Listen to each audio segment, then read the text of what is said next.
Hey guys, I've been getting questions for quite some time now, just asking me all kinds of questions about cross stitch, and obviously it's not that easy to explain everything using just words over the internet. So I'm gonna do my best to explain everything I can in this video. There might be two, I don't know how long this is gonna take, I have no idea. I have a huge list of all the things I need to do, so I don't know, it may take a while. But I'm just gonna start from the very beginning and then work my way up to the harder stuff. So I'm gonna do my best to like include links and a bunch of other stuff over here to let you know what all I'm talking about when I'm talking about it, so you don't have to, like, if you've been cross stitching for a year and you want to know how to cross stitch a pillow, you probably don't give a crap about fabric. So you know, you can go wherever you want, you can skip everything, you can still watch, it's up to you. I don't really have any plans of speeding up the video a lot, so, you know, it could be boring because it could take a while. I don't know. Anyways, I think we can begin. So, the first thing you have to do, obviously, is find a pattern, and you can do that by buying one in the store. This one is a really cute group of cats. And if you do buy something like this, it almost always comes with everything you need, from the fabric to the threads. I'm sure there's a needle in here somewhere. So the only thing you would need to do is buy a hoop frame or scroll, and that's totally up to you, whichever one you want to use. Or you can buy a cute little book that has a bunch of patterns in it. And as you can see, it doesn't come with anything that the pattern thingy that you buy in the store comes with. So you have to figure out what threads you want, what fabric you want, all that. Or, one of my personal favorites, you can find patterns online. The website I always use is spritestitch.com. That's the website where I got the pattern for the Epic Pokemon Generation 1 cross stitch. So I love that website. Everybody there is super nice. Hello, Contessa. Do you want to be in on this with me? Yeah? Oh, obviously you always need a cat, because cat hair in a piece of work is the best. Isn't it, Desert Pearl? Yes, it is. Yes, it's the best. It's the best. Oh, look at her gorgeous green eyes. They're so pretty. She's like, put me down and pet me. Okay, anyways, so that website is really nice. I personally can't make my own patterns. Like, I suck at that kind of thing. So you can make requests on that website, and there are plenty, like more than one person a lot of times will respond. Not with a cattail in your face, but with examples of what you want, and they're all super nice, and yeah, they're awesome. Yeah, my cat even thinks they're awesome. Yeah. What are you doing? So, yeah, I personally, if you're just beginning, get a small pattern. Like, honestly, something like these. Like, look how tiny these are. They're really small, but they're super cute. Like, who wouldn't want to stitch a dog that says, "Let me entertain you with a little ball"? Like, it's super cute. It's super cute, right? I stitched quite a few from here, actually. I love these little animals. Whatever way you go about it, ignoring the pattern that gives you everything you already need, if you get this, if you get a book or just any pattern that doesn't come with the fabric and thread, if you get the pattern online, you're gonna have to go and pick out some fabric. There are a ton of options. You can get just white fabric. You can find some colored ones, pink, blue, red, green. But what you need to do is learn what everything means. Let me see. So most people are most familiar with Ada count, which is what this one is. Or no, heart hanger. No, it's not. Oh, that's good though. That means I can show you a bunch of different kinds of fabric. This is good. Give me a second. we are. Okay. I lied. This is the Ada count that most people are familiar with. And this 18 right here, that means you get 18 stitches per inch.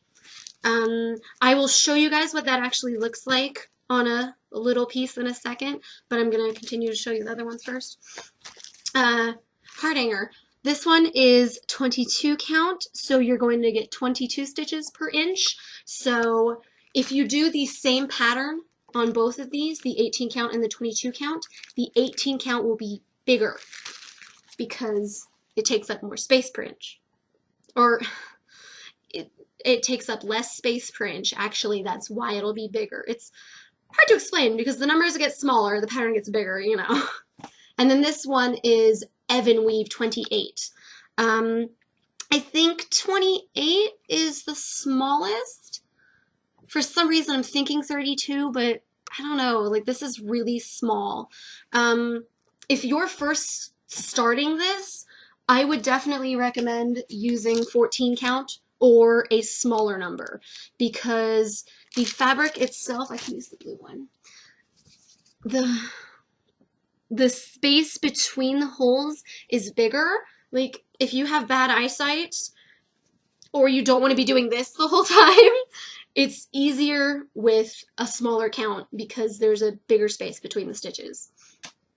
I see you over there, Tessnaz.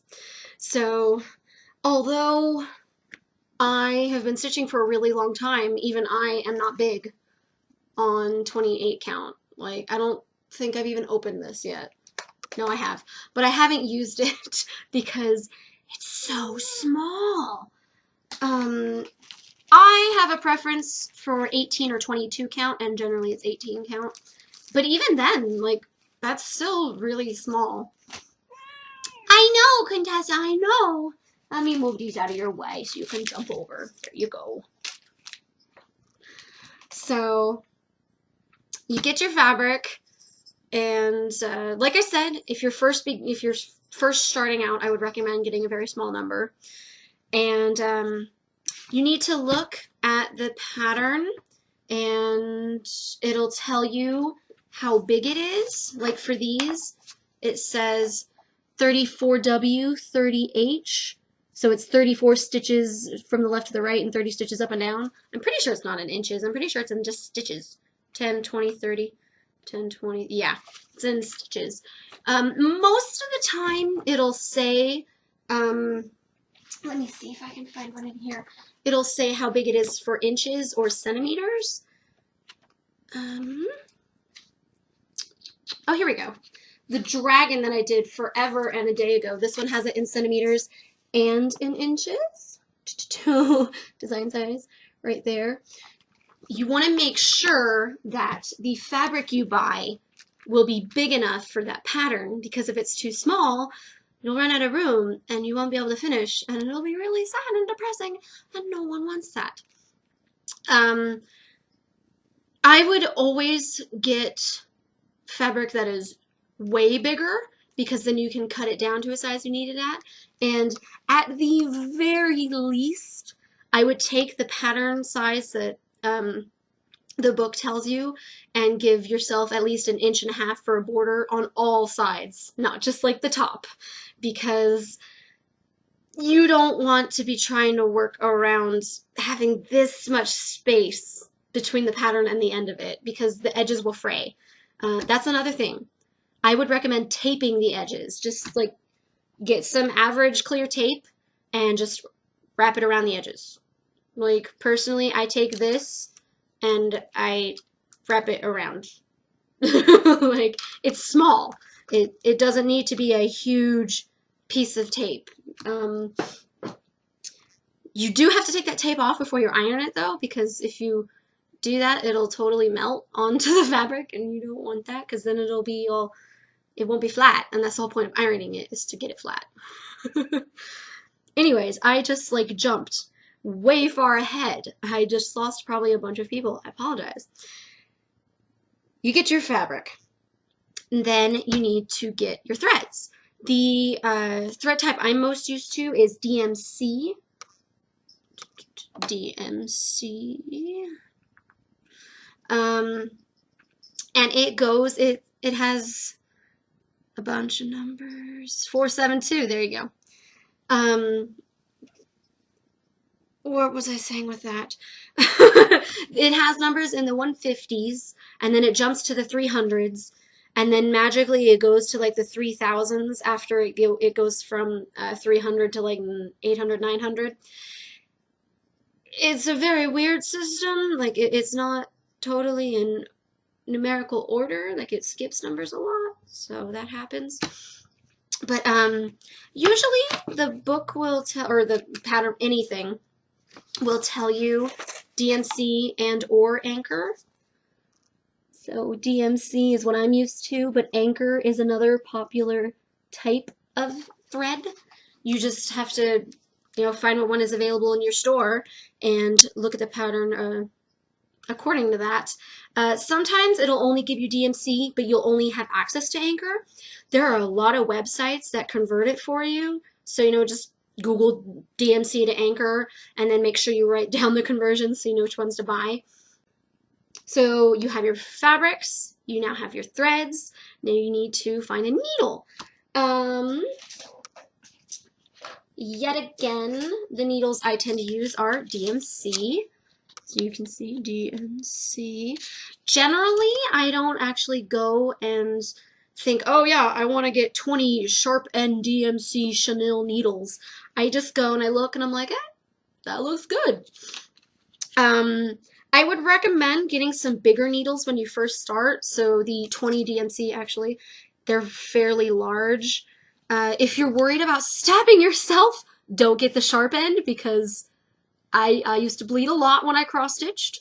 Thankfully, I never stained the fabric or anything, but I bled a lot. I think they get smaller as the numbers get bigger. I'm not totally sure. I don't know. Figuring out what needle works for you and what doesn't is usually just a matter of preference.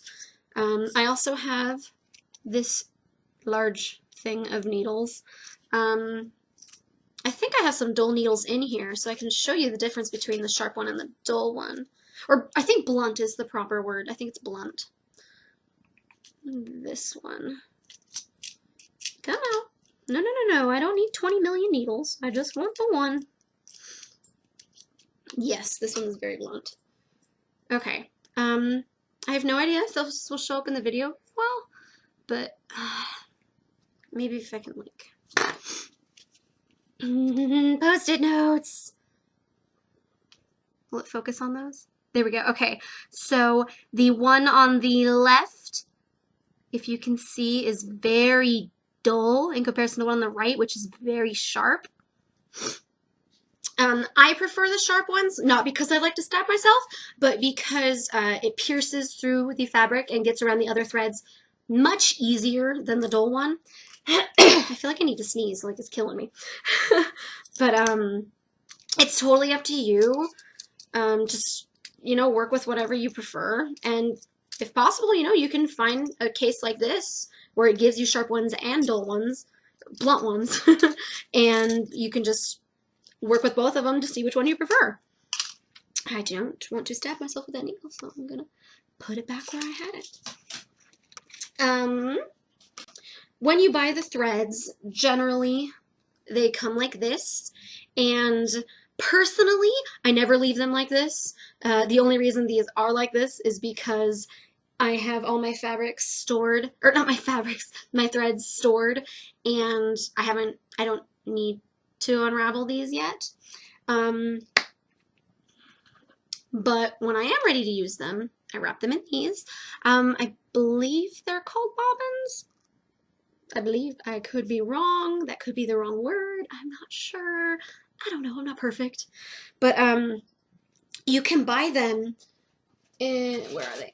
Oh no. There we go. You can buy these. Huh. Well, hey, look, this one is DMC. You will not be able to see that because it is just engraved on there. You can buy plastic ones or paper ones, and oh look, it's all in focus.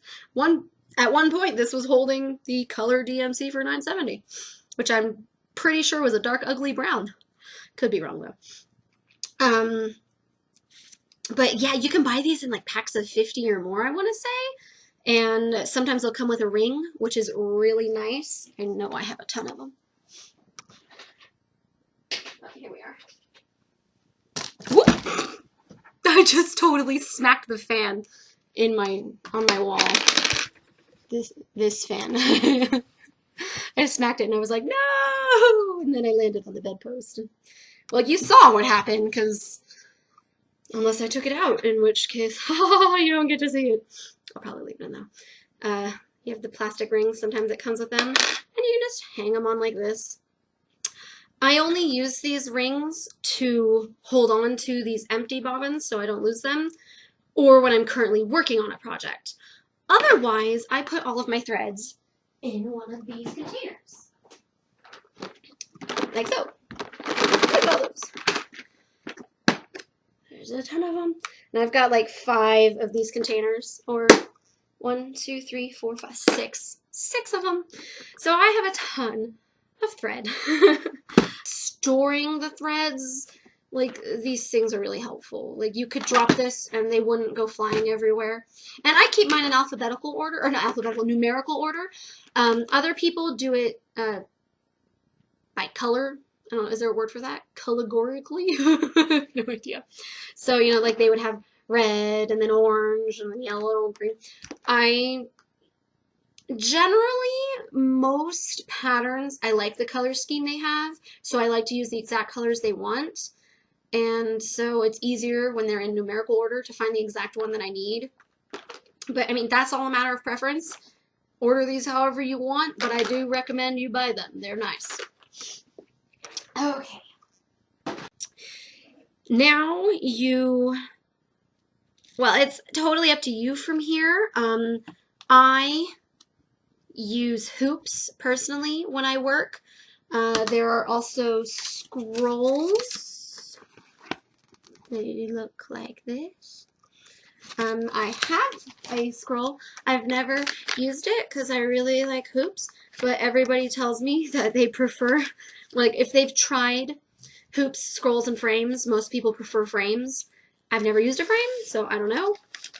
But I have a ton of hoops, so, you know, I'm just loyal. I don't know. So, just, you know, get whatever you're comfortable with, and if possible, you know, try all 3, see which one you have a preference for.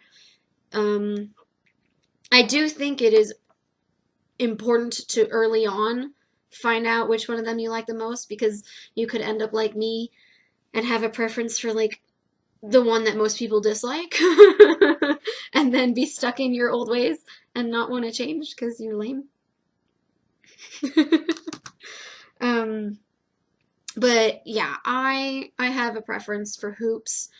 The biggest problem with these is they will leave a ring on your fabric, so you're pretty much forced to iron it afterwards so it'll lay flat. It's, like I said, it's totally up to you. I mean, everybody tells me I iron wrong, but I haven't had a problem with it, so I'm going to stick with the way I do it. I don't know. So, oh, that's right. I forgot to talk about the metallic threads, and I just put it away. So beyond like DMC and anchor, there are also metallic threads. Hopefully you can see the difference between these two. This one's super frickin' shiny. Metallic threads look amazing on a finished piece, but they suck when you're working with them. Like, I hate metallic threads. Like, you don't even know. I hate them so much. They fray very, very easily, and most of the time the color underneath that is a nasty yellow. So if you work with this and it gets snagged or you let it fray and you don't notice it, you can be working and then suddenly in the piece, like, you'll go from a gorgeous light blue to a nasty dull yellow thing. Yeah. So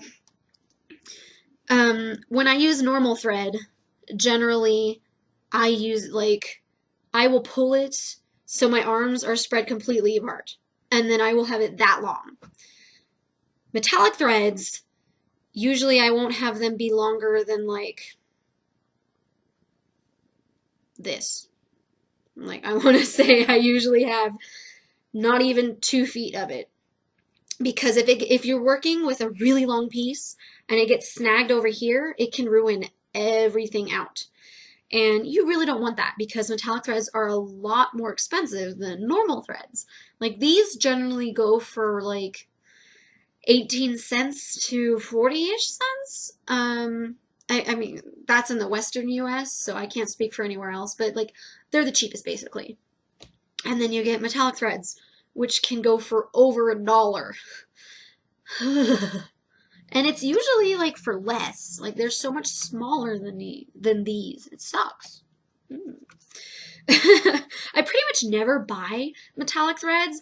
All of these are left over from patterns like this one where they gave me metallic threads. So that's something I definitely recommend.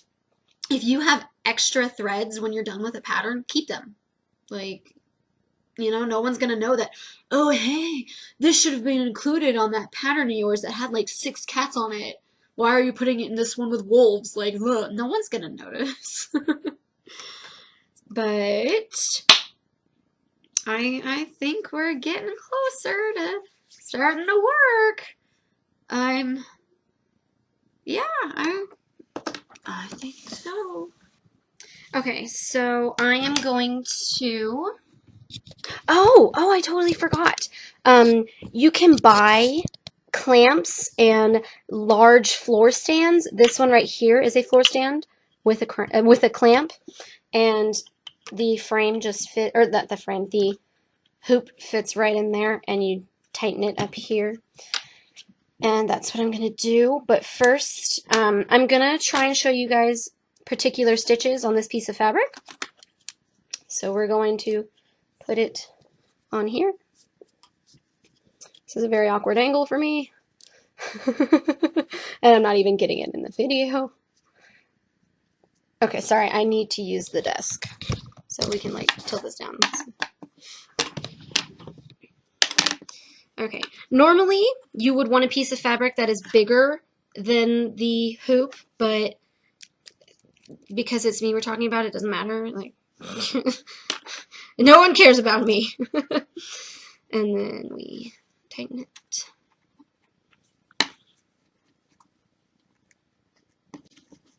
Oh, that's something.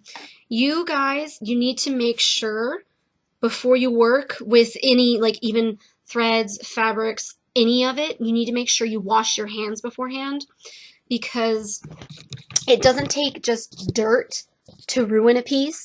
It can be ruined with sweat. So if you're really hot when you're working, you need to take a break every, half hour and just go wash your hands. Like, I know it sounds weird, but you really don't want to ruin something and just feel horrible about it later. You will regret it.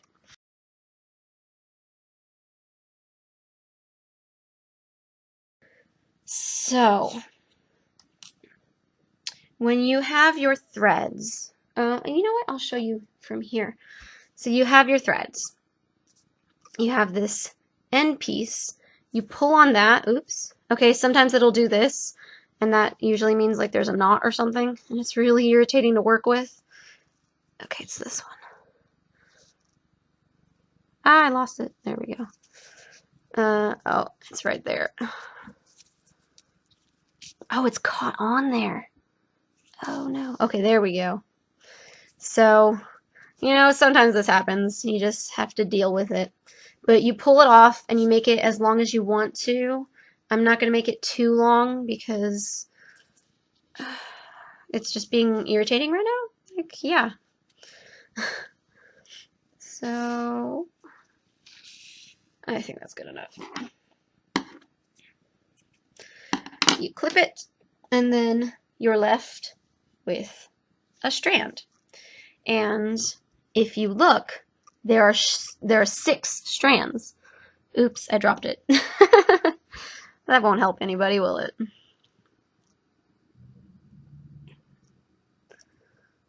Six of these babies. So normally in a pattern, it will tell you things like one strand or two strands. And so two strands is when you have two of them, obviously. Like these two right here, you would just pull. And one strand is when you just have one. So I'm going to begin using one, and I'm going to make it into two, and you'll see in a moment. So I am what's known as a thread licker. I bring these pieces together, I lick them, so then they kind of look more like one. So right now I'm holding two end pieces. I'm going to put my pinky in between them. I'm just going to pull. And so there's kind of this hoop here. So I'm going to thread this like that. All right. And if you do not want to be a thread licker like myself, there are threaders.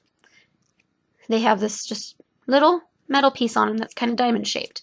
You put that in between the eye of the needle, and not at the angle I'm at, you don't. And then you take your end pieces, you push them through the diamond, you leave a little bit of extra space, you pull, and then there we go. You pull out the two end pieces. Hold on. There we go. And it's threaded. Obviously, I don't normally use a threader. That's why I'm so slow at it. So I'm going to stick with my thread licking ways. But if you have a hard time threading a needle, threaders are very nice to have. So, look, put it right there. You'll always remember it. So now, when you want to begin a piece, if you can see here, I have the end pieces pinched here in between my thumb and my pointer finger, and I have the hoop wrapped around my pinky. So I'm going to bring my hand to the back, and I'm going to put the needle through any one of these holes right now just to show you what I'm talking about. I'm going to let go with my pointer finger and my thumb, but I still have the thread wrapped around my pinky. So we're going to bring it to a diagonal. I'm going to flip it for you. Oops, I need to point it downward now. And now I'm going to pull this needle just a little bit. And oops, this is a terrible angle. I apologize. Okay, there. So this hoop, and I have the needle. I'm going to put the needle through that hoop and pull until it tightens. Then you flip it back over. And you have just this little, what is that, a forward slash or a backward slash? I'm not sure. So I can either go up here to the top left corner or down here to the bottom right corner. It's whichever you want to do. And you can also begin with the opposite stitch of what I just did if you want to be in top left or bottom right. It's totally up to you. Whichever you choose, you need to stick with it. So I began bottom left, top right. So I'm going to continue bottom left, top right. And you just continue like that. And you can, there are a bunch of different ways you can do this. When you look at the pattern, if you have, say, like this green, if there are 5 in a row, you can just do them like this. You can do the half stitches across, or just half of the stitch, rather. I wonder if I can bring this closer, if it'll like stay focused. It's still focused. And then you can make your way back, but I'm going to do one more. I think I'm going to do 9 because I said I was going to show you. So 1, 2, 3, 4. 1, 2, 3, 4, 5, 6. This is a horrible angle for me. I don't even.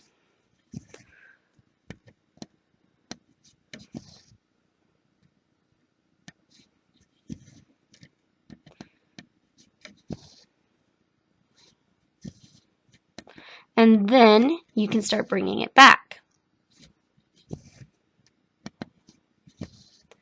Oh, and depending on your hand-eye coordination, it may be hard for you to find the correct hole just from looking at the front when you're working on the back.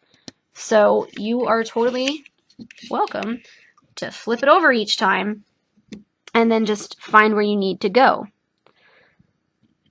It's totally up to you, however you're comfortable. Even when I'm working on the back, I still know where to put the needle. I tend to use my left hand in the front and my right hand in the back. I'm right-handed, so my hand-eye coordination is better with my right hand. Is that? I wonder if I could turn on. Does it help at all? Maybe if I bring it over here. Does it help at all?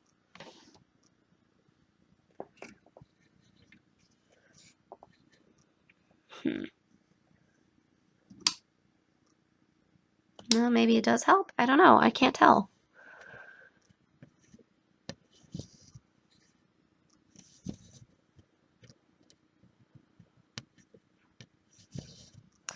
Okay, so 1, 2, 3, 4, 5, 6, 7, 8, 9, 10, 11, 12, 13. Oopsie.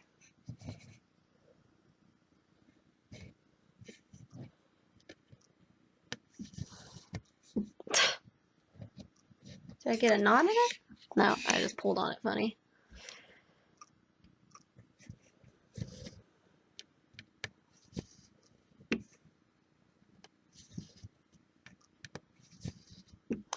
One, 2, 3, 4, 5, 6, 7,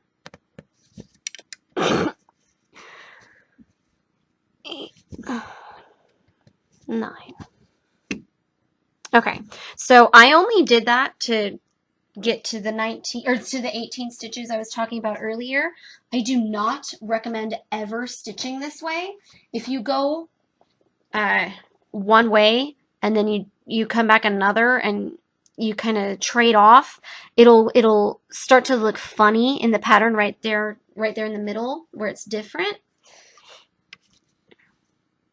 So right there, 18 stitches made it to the 1 inch mark. This is 18 count Aida fabric. Yay! Okay, now this light is just hurting my eyes.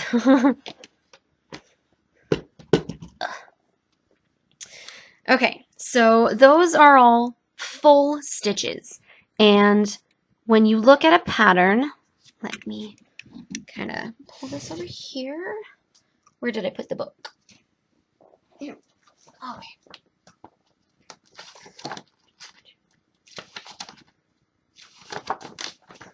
So, let's go with this guy.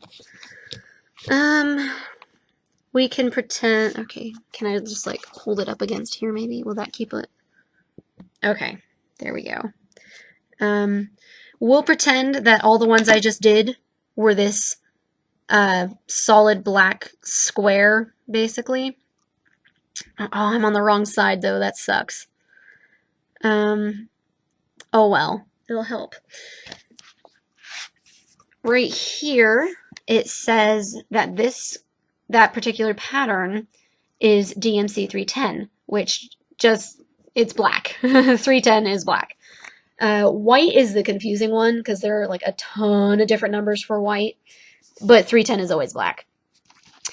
So sometimes in the pattern, you'll see something like this, where it's this exact same symbol, but it's much smaller and only in a corner. That is what's known as a quarter stitch or 3/4 quarter stitch. It kind of depends. Some patterns will tell you to use quarter stitches. Others will tell you to use 3/4 stitches. Okay, I'm going to do this next stitch maybe triple the size so you guys can see exactly what I mean. 1, 2, 3. Okay. So that's a full stitch. A quarter stitch is going to the very middle of a normal stitch. Like normally, if I were about to do another big stitch, or another normal one, I would go to here and I would bring it down. But if I'm doing a quarter stitch, I only go halfway and then you bring it back. That is a quarter stitch. Next to that, I'm going to do a 3/4 stitch. And there are a few ways you can do a 3/4 stitch. The way I normally do is I do the small one first. So a 3/4 stitch at first it looks just like a quarter stitch. But then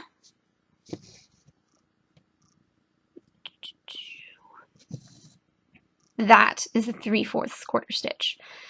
There are other ways you can do it. You can begin with that big piece. You know what? I want to show you guys.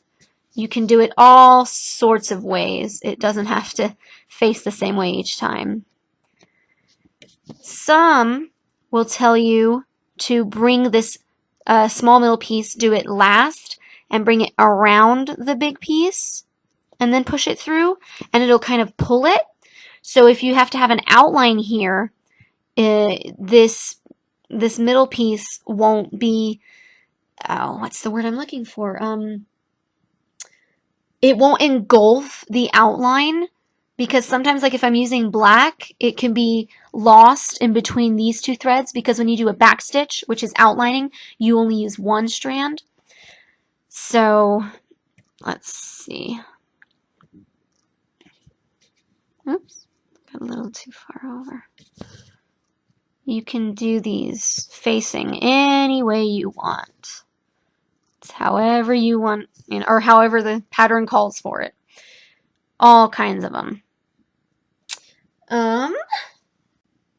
So a regular sized quarter stitch obviously will not be that big. It will be much smaller.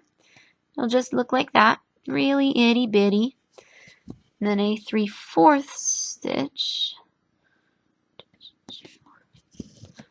will be slightly larger, like that. So as you can see, they are much smaller than the normal size stitch. Oh, I forgot to mention. Okay, so is it going to focus on it? Can you focus on it? This piece right here, this little half square, the little triangle, that is a quarter stitch. If you look over here, it says full and quarter stitches.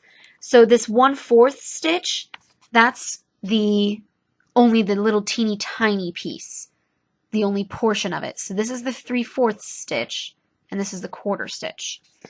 So this pattern, if it'll focus on it, focus. Oh, come on, I'm trying. Will you focus on my finger? Oh, there we go. Okay. So this pattern has a lot of quarter stitches, as you can see, all around it. And then you might come across something known as a French knot. So if you watched my Fairy and Dragon video, or playlist, whatever you want to call it, you'll know that I hate the French knot. It's gorgeous, but I hate it.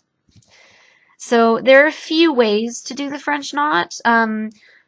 I've found that it's easier to use 2 strands, but you can practice with 1 strand. It's totally up to you, whatever you want to do. And then if you want to follow the pattern perfectly, if it says 1 strand, use 1 strand. And then also sometimes it'll tell you to wrap once. Other times it'll tell you to wrap twice. For me, I've found that wrapping twice and using 2 strands is the easiest way to do a French knot. So you hold the needle here and you have the thread down here below it. And you bring it up and around and back down. That's 1. Up and around and down, and that's 2. So I originally brought the thread up through a hole. Now I'm going to wrap it twice. I'm going to push it up slightly above where I was before, but I'm not going to go all the way up to the next hole. You pull it very, very tight after you push the needle through the fabric. And then after you get the needle all the way through the fabric, you want to just hold it in place. Don't pull anymore. And that is a French knot. If you want to see side-by-side comparison of using only one wraparound, it'll be much smaller. See, so the 2 strands and 2 wraparounds has a more dramatic effect. You can see it's much bigger. But they are very hard to do. So I would recommend the first time you try it, just get like a piece of crap fabric and just try over and over and over again. Because if you try it on a pattern and you mess up, you're going to feel horrible and it's going to look bad and it's just going to be really sad. And I hate French knots. So I hate them. They look gorgeous, but I hate them. Oh, you know what? I showed you one way to begin threading, or begin the work, but I didn't show you another way. Oh crap, it's still... You need to point downwards. Huh? Okay, so as you can see, I'm around the back of the fabric now. That's why it looks so weird. There are a few ways you can end your fabric. You can tie it in a knot, which is what I would normally do just because it's easier. But other people hate knots. So what you do is you bring the needle, you kind of weave it through these pieces on the back. I can't really see. If it's very tight, you don't want to do that because it'll just tug on the threads and on the fabric and it won't look good. Like that's what I'm doing right now. Okay, so we'll just bring it through these 2 because these closest ones are too tight. And then that one should be good. No, maybe it's only, there we go.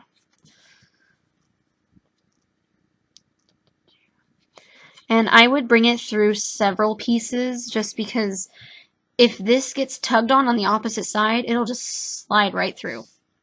So sometimes what I'll do is I will then bring it, I'll kind of loop it around through the other pieces of thread, not fabric, like I just had a second ago.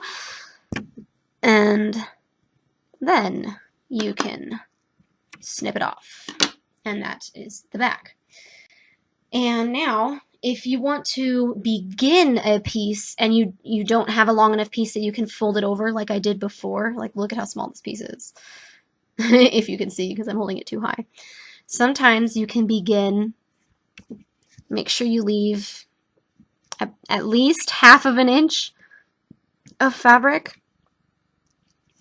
Pull it through, and then you just move this thread so that it gets tightened wherever you pull it. So we'll put it, I'm going to switch hands now. Pull it here. So it's in between the thread, so it gets tightened. And then you just keep on doing that. I have no idea if I'm making X's anymore. Nope, I need to put it here. And then you just keep on putting it in between where you pull out the thread and where you eventually put the needle to just tighten it in place. I think I just doubled that thread over. Oh well.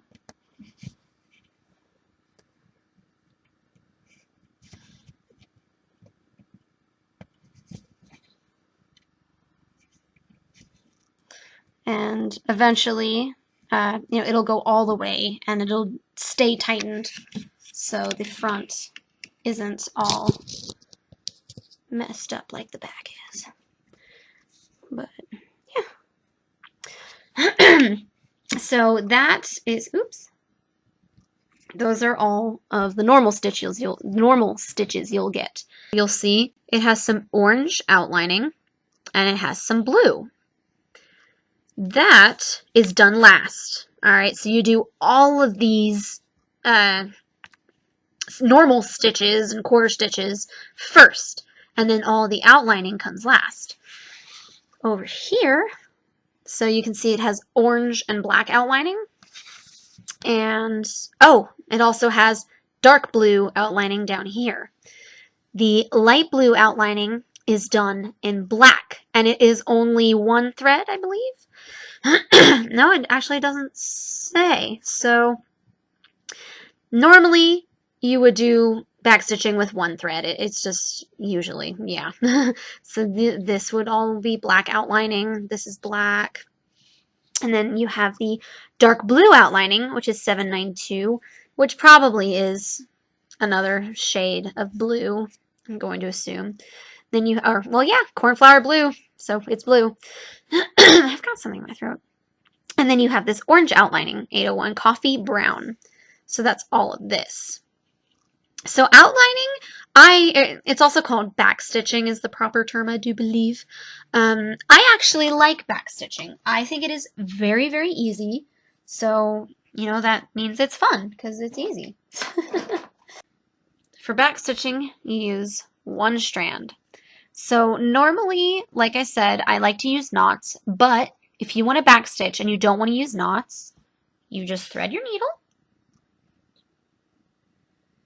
And then wherever you need to outline, I'm going to probably put a box around here and then outline around the 1/4 and 3/4 stitch. We're going to ignore that. I'm just going to snip it so it's out of my way.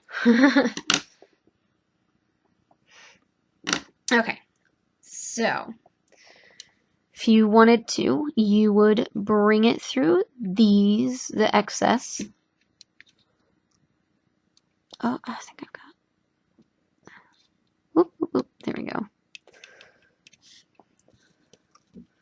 It's a very big needle. I usually don't use needles this big. Bring it through. Oops. Okay, well, you can't even see it, but I just brought it through and then I pulled it, and then it couldn't go through because I pulled it through. So you pull it through. Oopsie. Pull it through some of the old stitches.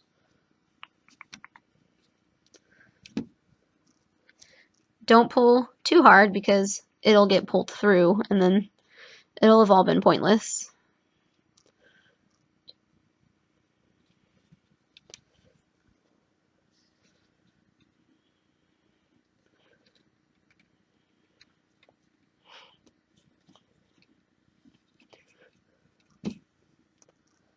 Okay.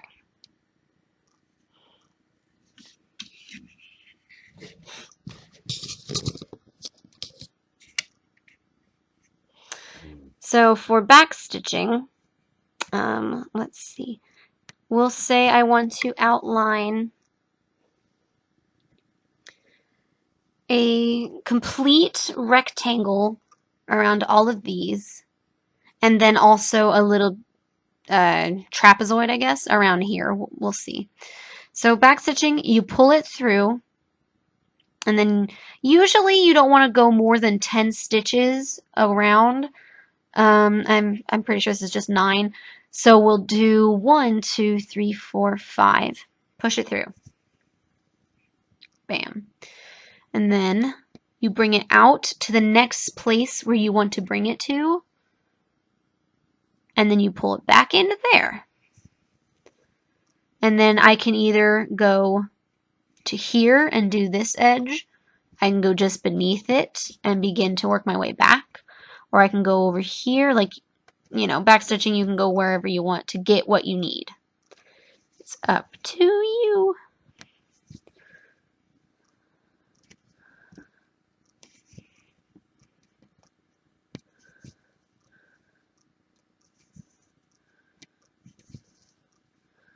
And there is the stitching around the rectangle.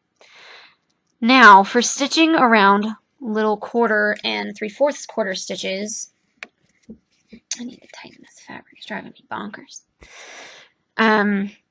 Normally, let's see if we can find one similar. I have it to the bottom left. Okay. So on, let's say right here, this dog's ear. So you have a full stitch, and then immediately to the left of it, you have a quarter stitch that is on the bottom left of this normally what would be a full stitch. So, you know what? I think I'm actually just going to try and stitch his ear a little bit so you guys can see what I mean. Or maybe, yeah, his ear would probably be best. So I'm just going to let this thread do its thing. I'm going to use some of this fabric. Or this thread. This is thread. That's not fabric. I'm being dumb. So again, I'm going to begin using two. I'm going to bring them together. I'm going to lick them because that's how I roll. I'm going to thread it. Pinch it between my fingers. Obviously, you don't have to hold it the same way I do. Like, I don't know. I really like using my pinky. So, look at that little freckle on my pinky. Sorry. Ooh, you know what? That actually isn't a bad idea.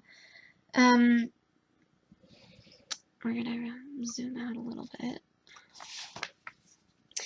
So if I were to be working on this dog, or if you were actually, there are several different places where you can begin the pattern. Normally, most of the patterns I read, the directions they had in the back, told you to begin in the middle. So that's this black triangle up here means it's the middle from the top, and this over here means it's the middle from the side. Bring it in, and the middle is about right here. So the book, or most patterns would tell you to begin with the black squares over here, which, if you remember, is in the black thread. And you would just do this spot along his back. And if you wanted to, you could get to his tail, get to his nose, up to his ears. Or you could begin from a corner. You can begin here at the top left. You can begin here at the bottom left. Begin over here at the bottom right. You wouldn't want to begin up here because there's nothing over here. So you wouldn't want to do that. Those are what I would recommend. I mean, you could begin like randomly right over here, but it's easier to measure when you're doing it from one of the extremes or from the middle. So if you wanted to begin in the extremes, because this pattern is 50 wide by 40 high, which is just the stitches, like this whole box is 10 by 10, so it's 10, 20, 30, 40, and it says 40 high, so that's correct. 10, 20, 30, 40, 50, 50 wide, that's correct.